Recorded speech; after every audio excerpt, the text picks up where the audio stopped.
Not quite as hot as yesterday, but we're still up there, well above average, well into the 90s already at the noon hour.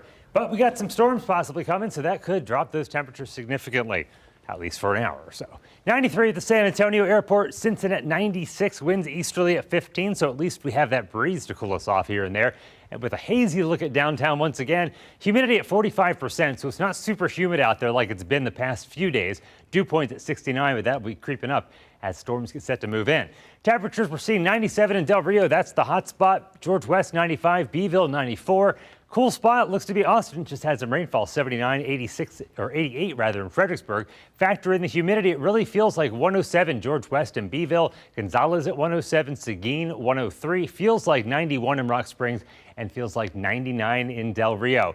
And because of the high temperatures and the humidity, we do have this heat advisory as far as southern counties. It's not a heat warning. It's not an excessive heat warning, rather heat advisory, because heat indices are still expected to go above 105.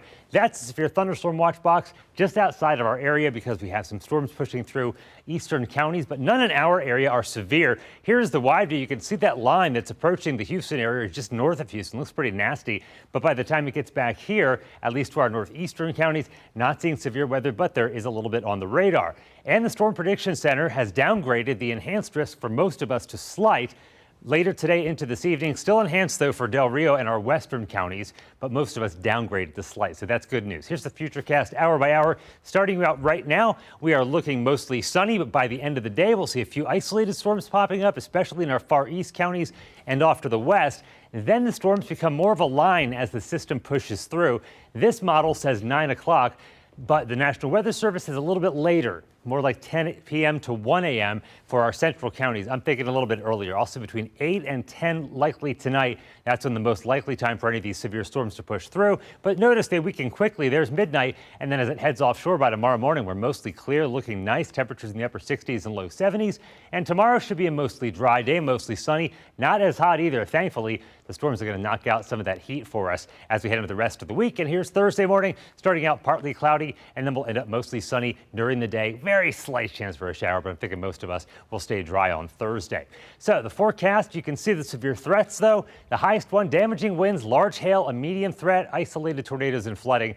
Not so much, but can't rule either one out. Already blew past today's noon temperature. We're at 93, 96, the daytime high. Could go a little higher, though, if we keep rocketing upwards. Evening storms possible tonight, then just some more clouds. Low of 75, south winds 5 to 15, and the 7-day forecast showing that 20% chance tomorrow and also Thursday and Friday. You might have to drop that down to about a 10% chance, better chances in the evenings. 95 for a high Wednesday and Thursday, and then 95 or 96 for the rest of the forecast. So we want the rainfall, Audrey, but we do not want the severe stuff. No.